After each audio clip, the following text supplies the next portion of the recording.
Dear parents, good morning.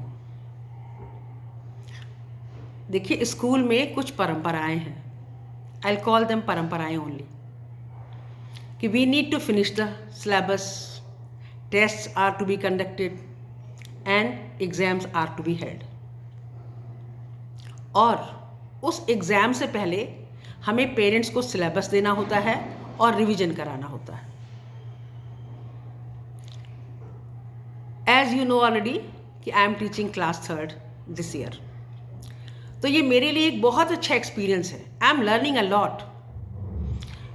Unfortunately मैंने class 3rd कभी पढ़ाई नहीं अपने इतने लंबे करियर में, और मैं पहली बार एक छोटी क्लास पढ़ा रही हूँ आफ्टर वेरी लॉन्ग टाइम। तो जो मुझे सीखने को मिल रहा है वो इट्स रियली अमेजिंग। टीचर्स देखे when they teach the classes, तो वो बेचारे या तो ऑब्जर्वेशन में पुअर होते हैं या they don't have that courage to speak that the difficulties that they face.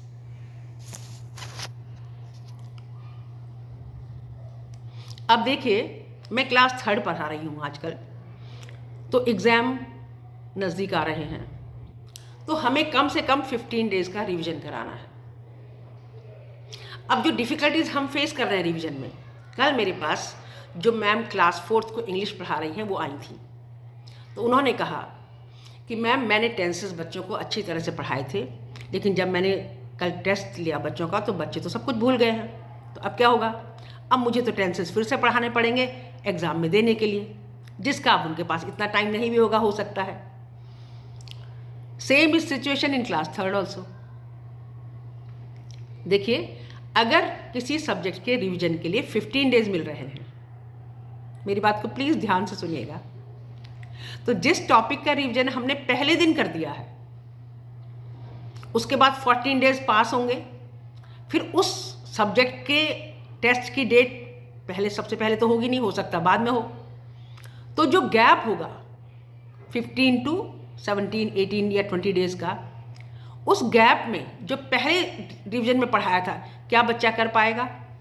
क्या सारे बच्चों के पेरेंट्स इतने अवेयर हैं कि उन्हें बच्चे को घर में किस तरह से तैयारी करानी है? I doubt.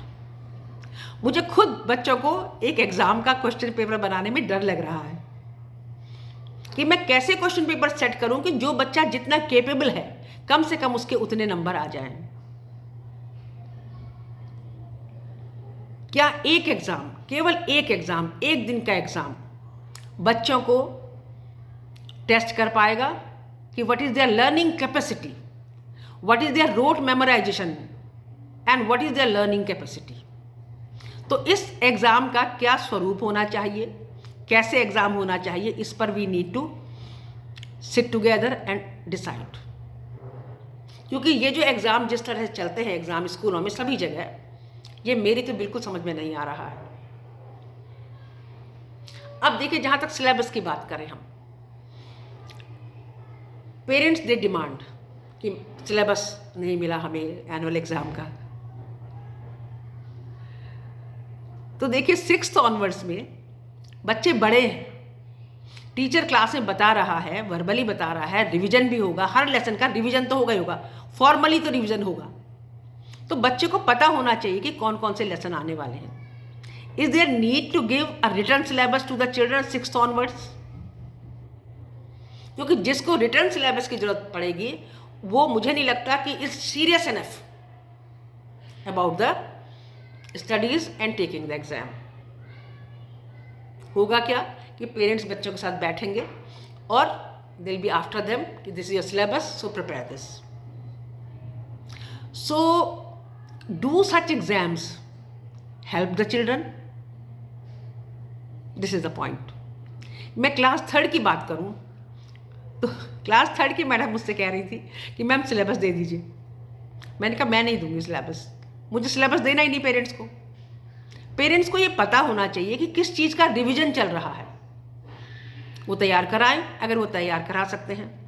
पर मैं ये देख रही हूँ कि बच्चे when announced that tomorrow test of this revision of this lesson will be held और test will be given to the students, तो सारे बच्चे तैयार होकर नहीं आते। तो कोई फ़ायदा नहीं है उसका। जो बच्चे अच्छे हैं उनको तो अगर हम नहीं भी अनाउंस करेंगे वो तब भी कर लेंगे। दूसरी बात जो है रिवीजन की और सिलेबस की जो है, अगर बच्चा रिवीजन के दिनों में 4 दिन एब्सेंट है, जैसा मैं देख रही हूँ कि आजकल बच्चे एब्सेंट हो रहे हैं, तो अगर बच्चा 4 दिन एब्सेंट है तो उसके रिवीजन की जिम्मेदारी कौन लेगा? क्या पेरेंट्स लेंगे? अगर वो उसके 4 दिन के रिवीजन की जिम्मेदारी ले सकते हैं तो फिर तो वो पूरे सिलेबस के रिवीजन की जिम्मेदारी भी ले सकते हैं। तो this is our system and nobody is able to question. We are following the एक year after year, the process is being followed year after year. ऐसे ही होता है स्कूल में कि पहले कोर्स खत्म होता है, फिर टेस्ट अनाउंस होता है, फिर रिवीजन होता है और फिर बच्चों को मार्क्स दे दिए जाते हैं। मैं क्लास 3rd में देख रही हूँ कि मैं कौन से लेसन का एक टेस्ट लूँ कि जिसमें सारे बच्चों के अच्छे नंबर आए। पॉसिबल ही नहीं हो रहा है। मैंने पेरेंट्स को भी कहा था कि जितनी टेस्ट शीट्स मैं दे रही हूँ प्लीज़ आप इनको सेफ रखिएगा, ताकि आप शीट लेकर के मेरे पास आए और कहें कि मेरा बच्चे को for example in periodic test 30 में से कितने मिलने चाहिए। आप टेस्ट शीट लेकर के आइए। मैं repeatedly I am giving them test and I am sending the test sheets also back to the parents. मैं खुद पशोपेश में हूँ कि मैं कैसा एग्जाम लूँ बच्चों का, क्या टेस्ट पेपर बनाऊँ कि जिसमें बच्चा अच्छा करे। I am suppose to give a good result. So we all need to, we all parents and the stakeholders in the examination system need to think upon कि एग्जाम सिस्टम हमारा कैसा होना चाहिए, और अगर बच्चा स्कूल आ रहा है तो हमारा लक्ष्य क्या होना चाहिए कि बच्चे का एग्जाम लेना और उसको रिपोर्ट कार्ड देना, या एंश्योर करना कि child is learning something in school that will be permanent with him, that knowledge will be permanent with him. So we need to think upon. We can sit across a table also if you are interested, and we can discuss.